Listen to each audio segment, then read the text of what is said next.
Shliqus të dashur, me ambasadorin Frank Wisner, të deleguar në Shtetet e Bashkuara të Amerikës në negociatat për statusin e Kosovës, do të bisedojmë për tribunalin e uleksin dhe Kosovën sot. Ambassador, thank you for taking time to receive me and to talk to us. Pleasure to be back together with you. These are very important times and there's a lot to discuss. Let's start with the first one. International community is requesting creation of the Kosovo War Crimes Tribunal, a special court located outside of the country that will address allegations against former Kosovo Liberation Army raised in a Council of Europe report of Dick Marty. What's your opinion on that? What are your thoughts? You ask a very important question. The issue that you put on the table is one that preoccupies literally all of us. That is the resolution of the terrible events that racked the Balkans from Serbia to Croatia to Bosnia to Kosovo in the 1990s and on into this decade.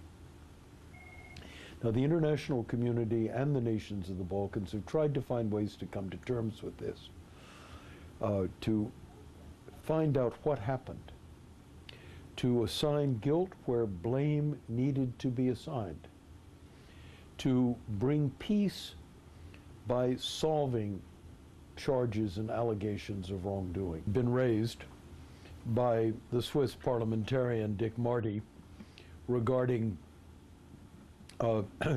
Kosovo and allegations that there were actions taken in the latter part of the war for Kosovo's liberation that might involve crimes against humanity.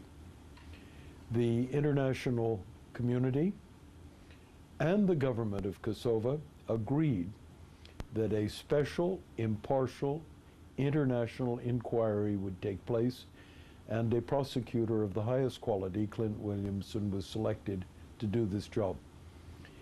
He has had an investigation underway for several years, and it's coming to a conclusion now. We don't know what the results of the inquiry will be.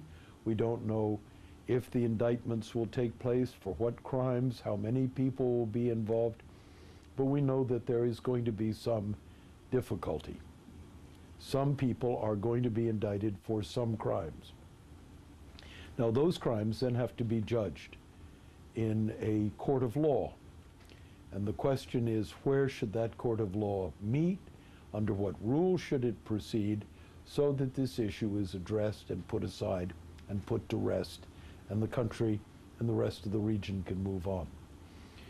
As matters stand today, the government of Kosovo has agreed to an arrangement that would internationalize the proceedings, and Parliament will address the matter next week, if my understanding is correct, and decide in conformity with Kosovo's constitution and laws whether Kosovo's elected representatives can accept a tribunal organized on an international basis.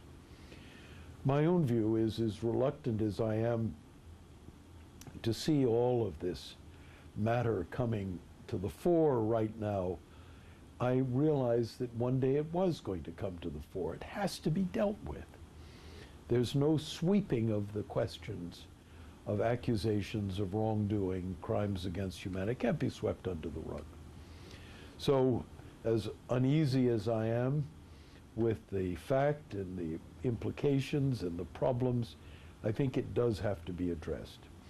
And I believe that the government of Kosovo has been very brave in saying, we'll let the chips fall where they should fall. There will be a proper trial, and that trial will be organized in a manner that will protect the witnesses and assure the highest standard of justice is meted out.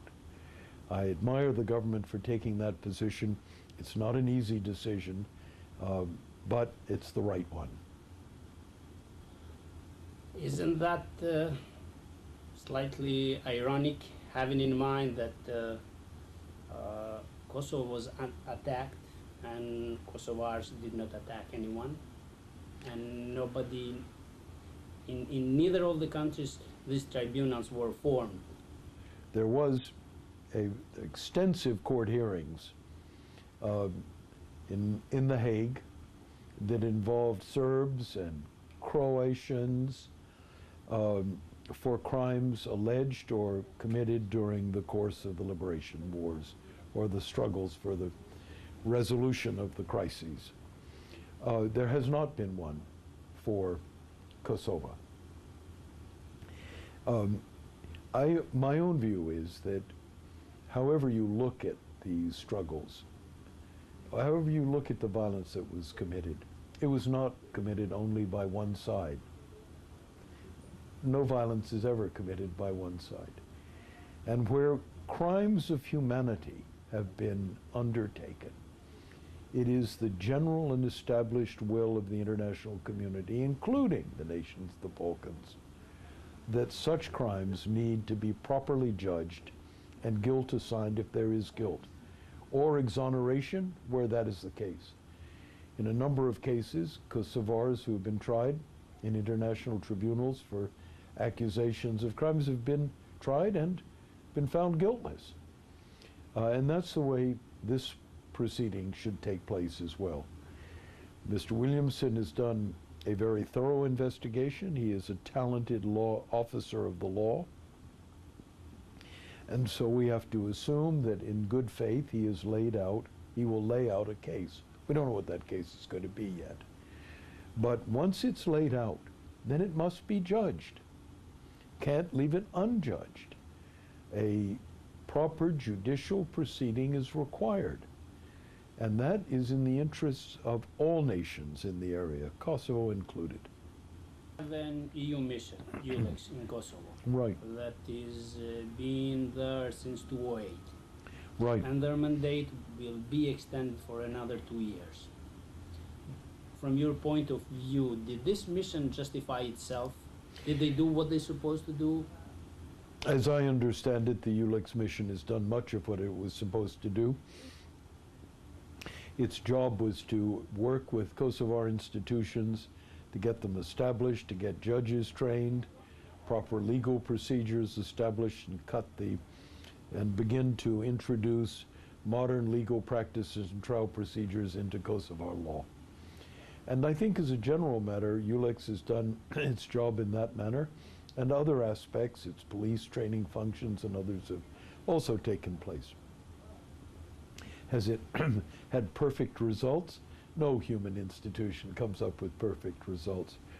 But I know the Europeans invested a great deal in it, and it was important for Kosovo that ULEX exist.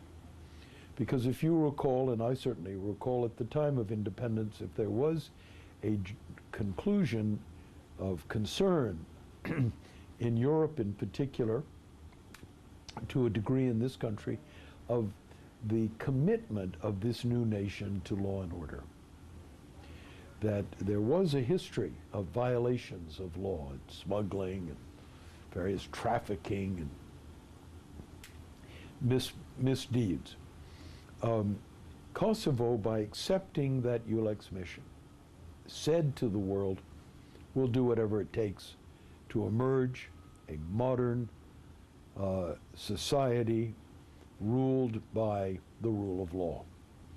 And I think that was a great decision. It established your credibility. It meant that Kosovo had nothing to hide, even if things didn't always work out the way that would be politically popular, that the rule of law would be a cardinal institution in the establishment of the new state. Why then tribunal for war crimes if those crimes, if they do exist, could be tried from ULEX? Well, I think there's a really serious question there, and it's you could argue it a number of ways. But in my own view, if Mr. Williamson comes out with charges against prominent Kosovars, people of standing in their community, people with families and relatives, this could be very disruptive. Kosovo is not a big country. This could be very disruptive. and it could have a very unfortunate effect on public opinion and on the proceedings of the tribunal itself. It is for this reason that I believe it would put huge pressure and stress on Kosovar institutions beyond any measure.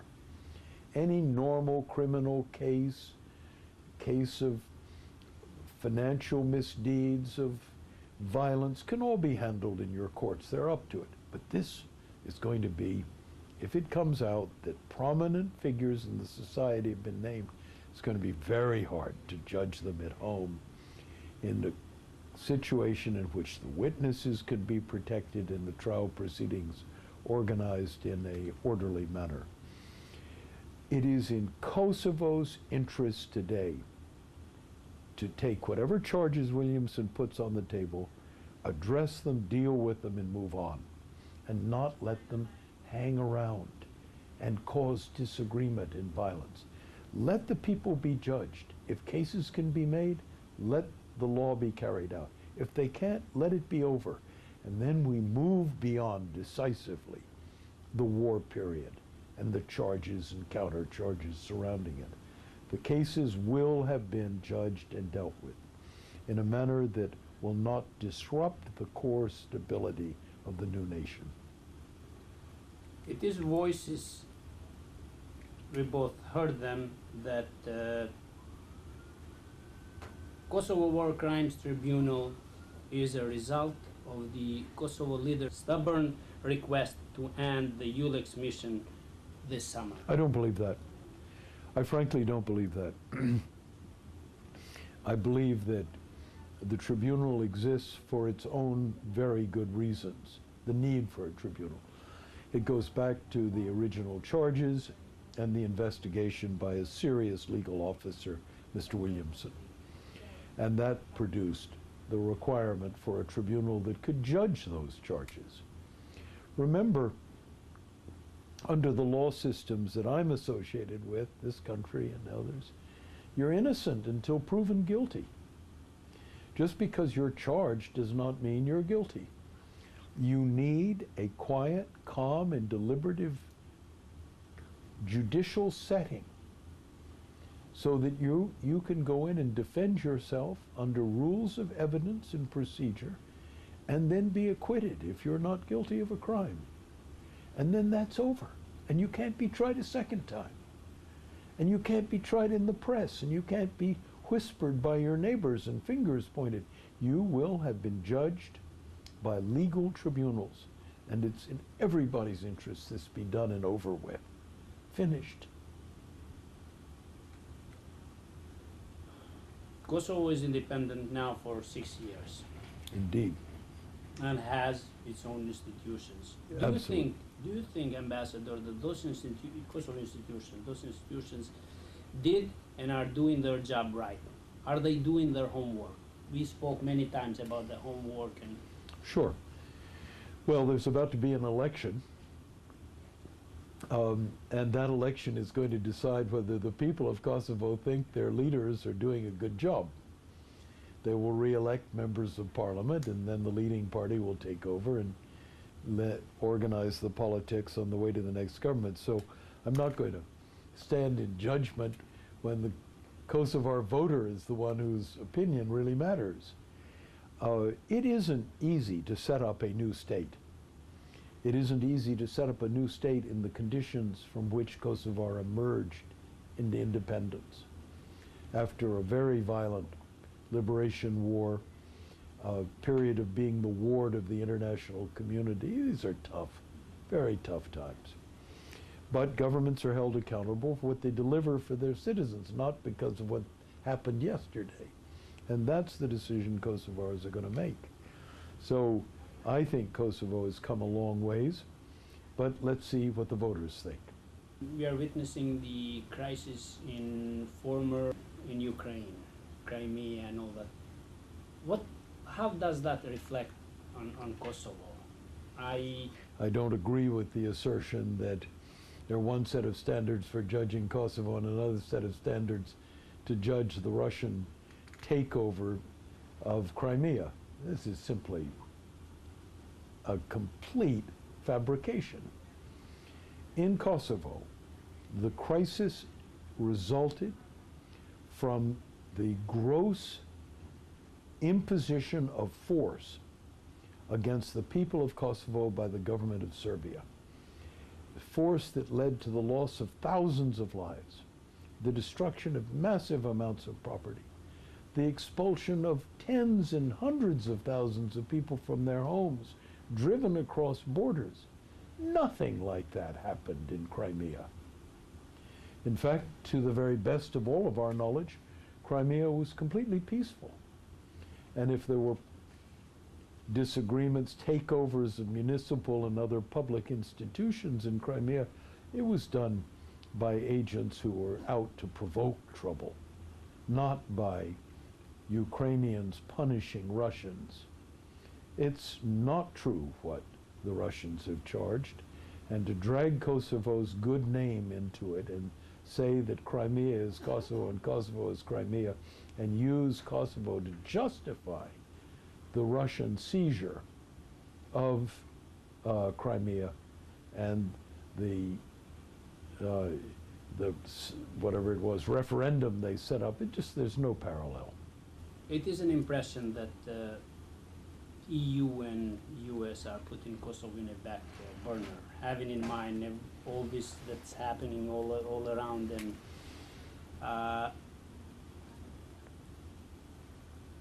They want to postpone, not to deal with it now and for later. That kind of approach will put Kosovo in limbo, is an opinion. Or what do you think? Well, is any truth in that? How would that? Look, there's obviously some truth in it. The world is a very troubled place. There are crises in Ukraine, in the Middle East, in Asia, all around the world, major crises. Happily, there aren't any crises today in the Balkans. In fact, the opposite is occurring. Nations are rebuilding themselves, and those with differences, Serbia and Kosovo, for example, are beginning to find ways to manage those differences. Relations between Serbia and the former states of the old Yugoslav Federation, Croatia, and Bosnia, and so on, and Slovenia, and Macedonia, these are being worked out. A harmony is developing in the Balkans, and that's all for the good. It means that the world doesn't have to look at the Balkans as a center of crisis and disruption, but rather an area in which positive cooperation can take place. It can be governmental cooperation, there's plenty of that. There is plenty of public investment. There is plenty of business occurring throughout the region. I wish there was more. The recession has set back my hopes for early recovery. But to say that the region is being neglected as if its real interests are not being given attention, that's to exaggerate the problem. There is an issue, and this current case of the International Tribunal, we all have to be very careful. There are real people who live in Kosovo with real feelings. There are real Serbs who live in Serbia with real feelings, and Croatians who live in Croatia. Each nation that has gone through this war crimes experience has real public opinion that has to be managed very carefully. So what I hope to see is outside governments, like my own, watch very carefully what's going on and move and adapt and calm and deal with what is a very racking problem, the management of the accusation of crimes against humanity. It is 1 year since agreement was signed between Kosovo and Serbia, dialogue that has been going on. Many of those agreements signed, they're not been yet implemented. What do we say to Well, that? if that's the case, and I take your word for it, then it's up to the EU, and we'll back them to put the foot down on the gas pedal and try to increase the speed of implementation. But I remember my last experience, which the Prime Minister of Serbia and the Prime Minister of Kosovo met in Munich in my presence and gave an extraordinary account. You could have heard a pin drop in the assembly of people listening to what two men had managed to achieve at the negotiating table with Mrs. Ashton. I'd like to think that's the real spirit, and it needs to move forward. If there's slowness in execution, that's to be regretted, and it has to be dealt with. But the spirit has been right, the direction has been right, just need to move it on. Ambassador, what do we say to those ones that Kosovars 15 years ago lost their loved ones in that horrible war, and they took up their arms to protect them? Correct. And now, today, 15 years after, they see those that they did attack them moving forward toward Europe with open doors somehow, and while themselves, Kosovars, are still in ghetto. Well, you've raised a number of issues, and some of them are quite emotional. The memory of the war, and why does Serbia get to go first when it's going to Europe? They're two different questions. But let's look at the latter. As I understand it, Kosovo is emerging as a nation. It is just beginning its path towards Europe. The door is not closed by the European Union. There is a long road ahead, and it's going to have to be negotiated very carefully.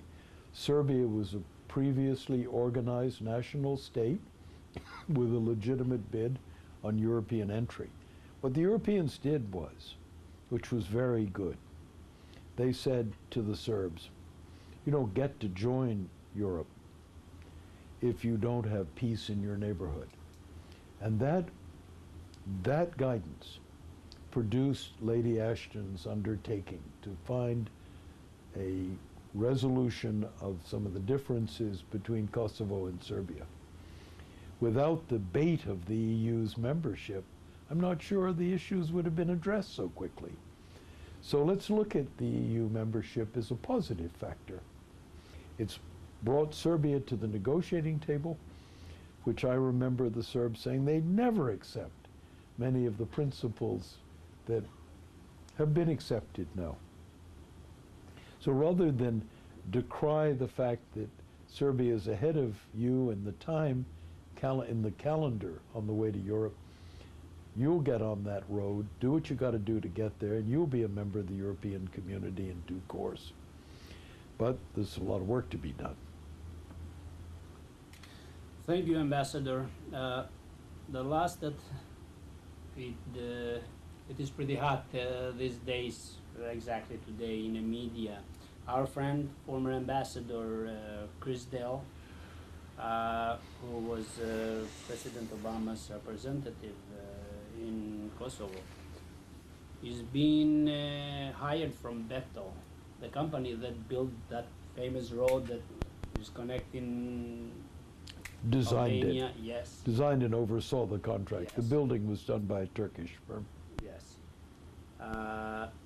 Is this common practice with diplomats in the U.S. to be hired from companies that they do lobby for them, or? Well, I don't know the full details of what Mr. Again, if you don't Mr. wanna- No, we can- I don't know the details of Mr. Dell's remit, what jobs he'll be doing for Bechtel. I assume that it is more than just to do with Kosovo. Is it common that diplomats leave the service of their government and go to work in the private sector once they've retired? Yes, it's very common. I did that. Many others do that. Is it inconceivable that the companies they go to work for are working in parts of the world where that diplomat used to do service?